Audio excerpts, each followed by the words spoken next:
Вы тоже думаете, что коты могут благодарить за заботу только мурлыканьем? Нет, это, конечно, мило, но бывает и по-другому. Удивительная история с хорошим концом случилась в одной из деревень Читинской области. Жила-была одинокая бабушка, и было у нее 5 котов, которых пожилая женщина подбирала на улице котятами. Выращивала их, выхаживала, кормила, да всяческим капризам кошачьим потакала. Любила она их очень, особой благодарности не ждала, и они ее любили. Особенно последний, младшенький, 6-го по счету питомца, бабушка подобрала на улице, совсем маленьким и лохматым. Как будто, заглянув в их совместное будущее, малыш, увидев ее, пошел ей навстречу, мяукая и моля о чем-то. Конечно, она жалилась и забрала его домой. Подумаешь, еще один род. Соседи заподозрили что-то неладное, когда котейка серый начал расти не по дням,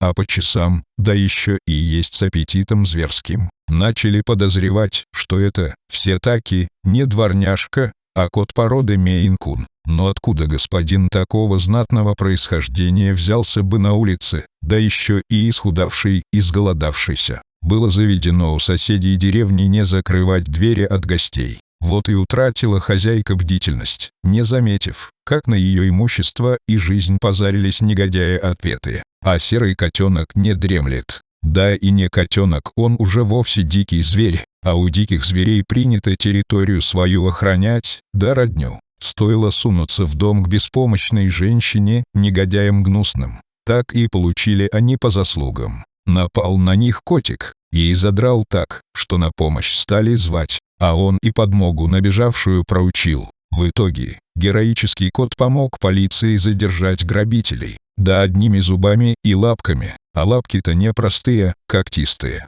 Сам кот оказался хищным животным манулом, а у манулов зубы число см, и когтями они вооружены нешуточными. Опасный это зверь, дикий, из породы кошачьих, достигающий в длину число см, с толстым хвостом и очень густой шерстью. Вот тут и стало ясно, почему остальные бабушкины питомцы без энтузиазма его приняли. Не в ревности, вовсе, оказалось дело. Коты по запаху чуют инородное существо, боятся они его и козни строят. Да, оказалось, напрасно. Но это, скорее, исключение из правил. Манулы животные свободолюбивые, в обычных условиях предпочитают не встречаться с людьми. Даже прирученный зверь может нанести вред своему хозяину. Пушистая шерсть с густым подшерстком животного также не предполагает проживание зимой в отапливаемых помещениях. Питаются эти коты в основном грызунами, большими и маленькими, даже птицу не всегда берут. А тут бабушкины супы с хлебушком и котлетами на второе.